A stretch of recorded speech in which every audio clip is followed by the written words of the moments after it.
নমস্কার বন্ধুরা, সুধা ভিলেজ ব্লগে আপনাদের সবাইকে স্বাগত। আবার একটা নতুন ব্লগ নিয়ে চলে এলাম। আপনারা আমার সঙ্গে থাকুন আর শুরু থেকে শেষ পর্যন্ত ব্লগটা দেখতে থাকুন। আশা করি আজকের ব্লগটা ভীষণ ভালো লাগবে। আমি ঘরের কিন্তু সমস্ত কাজ করে নিয়েছি আর আজকের চলে এসেছি পুরো বাগানে এসেছি। আমি কিছু এই যে ভুট্টা গাছের দানা নিয়েছি, ভুট্টা গাছের এই যে দানাগুলো নিয়েছি। এবার দানাগুলো আমি বাগানের চারিদিকে বসিয়ে নেবো।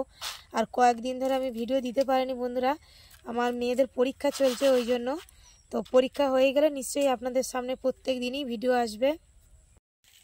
তো এই যে এখন কিন্তু দানাগুলো আমি বসাচ্ছি আর একটা একটা করে আমি কিন্তু দেবো। আর কাছে নিচে এই যে দেখুন, আমি দানা কিন্তু মাটিতে বসাতে চলে এসেছি। আর এইভাবে কিন্তু আমি বাগানে সব জায়গায় কিন্তু বসিয়ে দেবো। আর একটু এই যে এক হাত ছাড়া কিন্তু দানাটা দিতে হবে, একটু ছাড়া, তাহলে গাছটা তাহলে পাতলা থাকবে, ভালো হবে।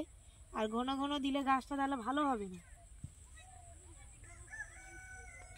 আর যখন চারিদিকে গাছটা হবে হেভি হবে তখন, আর ভুট্টাগুলো হলেও খুব ভালো হবে তখন আপনাদের সঙ্গে তো নিশ্চয়ই শেয়ার করে নেব। দানাগুলো চারদিকে বসিয়ে নিয়েছি আর এখানেও একটু কুপিয়ে নিয়েছি। এদিকটায় আলু বসাবো ওই জন্য। আর এবারে দুপুরে রান্না করে নেবো। ফুল তুলে পূজা করে নিয়েছি আর এখানে দুপুরে রান্না করার জন্য ফুলকপি আর বেগুন বের করে নিয়েছি। ফুলকপি আলু দিয়ে দেখি মাছ যদি ধরে তো মাছ দিয়ে রান্না করবো, না তো এমনি শুধু নিরামিষ রান্না হবে। আর বেগুন একটু তরকারি করব। এই যে দেখুন, পুকুর থেকে মাছ ধরে নেওয়া হয়েছিল, তেলাপিয়া হয়েছিল, একটা মৃগেল মাছ হয়েছিল, আর একটা হয়েছিল পার্শে। এই যে দেখুন, পার্শে মাছটা কিন্তু 2 পিস করেছি, পুকুরের পার্শে। এইটা অনেক বড় হয় কিন্তু পার্শেগুলো। আর এই যে মাছের তেল এইটা দিয়ে আর বেগুন হবে, আর এই জ্যান্ত মাছ দিয়ে ফুলকপি হবে। এই যে ফুলকপিও কেটে নিয়েছি, আলু কেটে নিয়েছি, এখানে বেগুন আলু আর একটু তুরুল কেটে নিয়েছি। এখন এবার রান্না বসিয়ে দেবো।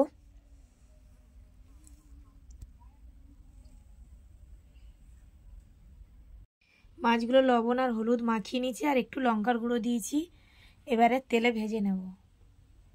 এই যে দেখুন, মাছ ভাজা বসিয়ে দিয়েছি, 5 পিস মাছ দিয়েছি, বেশি দিইনি, যদি ভেঙে যায় ওই জন্য 5 পিস দিয়েছি। এইভাবে আমি সবগুলো ভেজে নেব। দেখুন মাছগুলো কিন্তু ভাজা হয়ে গেছে। এবারে ফুলকপির তরকারিটা বসিয়ে দেবো। পেঁয়াজ আদা কাঁচা লঙ্কা আর একটু তেজপাতা দিয়ে দিচ্ছি আর গোটা জিরে। এবারে আমি একবারে বসিয়ে দেবো ফুলকপি আর আলু, ভালো করে কষিয়ে আর রান্নাটা করব। দেখুন ফুলকপিটা এই যে বসিয়ে দিয়েছি। এবারে ঢাকা দিয়ে আমি কিন্তু ভালো করে ফুলকপিটা কষিয়ে নেব। এই দেখুন ফুলকপিটা ঢাকা দিয়েছিলাম, অনেকটাই কিন্তু জল ছেড়ে দিয়েছে।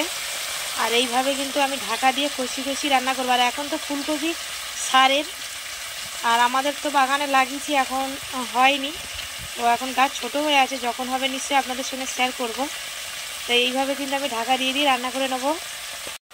এই যে দেখুন ফুলকপি কিন্তু ভালোই জল ছিল। এবার আমি হলুদ আর লঙ্কার গুঁড়ো দিয়ে দেবো।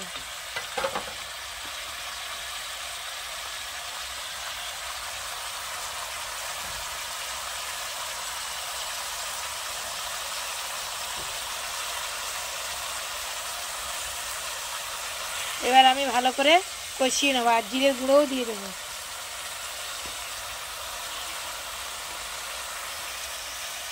ভালো করে কষিয়ে নিয়েছি, এবার আমি জল দিয়ে দেবো। এই যে দেখুন জল দিয়ে দিয়েছি, এবার একটু ঢাকা দিয়ে দেবো। তরকারিটা ফুটে উঠেছে আর সিদ্ধ হয়ে গেছে সবজিটা। এবার আমি মাছ দিয়ে দেবো।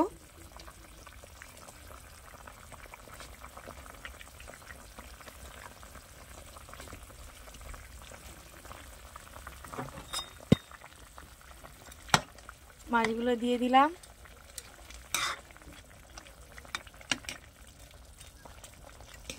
বাকি মাছগুলো রেখে দিলাম, পরের দিন খাবো। সব মাছ দিইনি, 4 জন মানুষ 4টেই মাছ দিয়েছি। তরকারি হয়ে গেছে, এবার আমি নামিয়ে নেব। রান্না আমার হয়ে গেছে। এই যে বেগুন আলু তুরুল দিয়ে মাছের তেল দিয়ে তরকারি, আর এখানে হয়েছে ফুলকপি আলু দিয়ে মাছের ঝোল। এখন আমরা সবাই খেয়ে নেব। দুপুরে খাবার পর বিকালের দিকে একটু মাঠের দিকে চলে এসেছি। আর এই যে এই গাছগুলো কিন্তু আমাদের গ্রামের দিকেই বলে ধনচে গাছ, মানে সোলার যেগুলো বলে সোলার। তো আপনারা কিন্তু এগুলো শুকিয়ে গেছে আর এগুলো জ্বালানিও হয়। আর এর দানাগুলো ফের আবার ওই যে পড়ে আবার কিন্তু গাছ হবে। এই ধনচে গাছগুলো কিন্তু খুব জ্বালানি হিসাবে কিন্তু ভালো হয়। আর এই যে এখন কিন্তু ধান অনেক কাঁচা আছে আমাদের এদিকে, কিছু কিছু পেকেছে আর কিছু পাকেনি।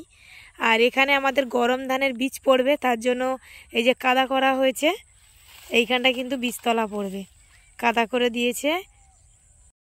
আর এটা কিন্তু মাঠের পুকুর, এটা আমার মামার। তো এই পুকুরটায় কিন্তু অনেক কই মাছ, শোল মাছ, ল্যাঠা মাছ, তারপরে শিং, মাগুর, ট্যাংরা এগুলোই কিন্তু ঢোকে এই মাঠের পুকুরেই। আর যারা গ্রামের দিকে মানে আছেন মানুষ, তো তারা কিন্তু বুঝতে পারবেন যে মাঠের দিকের পুকুরে কি কি মাছ হয়। আর এই মাছগুলো কিন্তু বেশ বড় বড় কই মাছগুলো আমি দেখছি এখানে বসে বসে, বেশ ধারে ধারে এসে ঘাই করছে আর ভালোও লাগছে এখানে।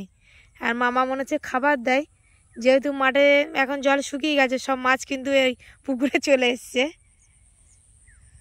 মামা কিন্তু ধান কাটা শুরু করে দিয়েছে, এটা মামার জমি।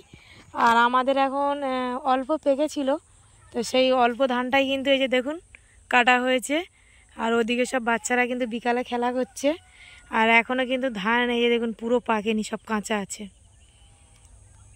তো আজকের ব্লগটা এখানেই শেষ করছি। যদি ব্লগটি ভালো লাগে সাবস্ক্রাইব, লাইক, কমেন্ট, শেয়ার করবেন। আর আমার পাশে থেকে আমাকে সাপোর্ট করবেন। যারা আমার ফেসবুক পেজে ভিডিওটা দেখছেন পেজটিকে ফলো করবেন। সবাই ভালো থাকবেন, টাটা।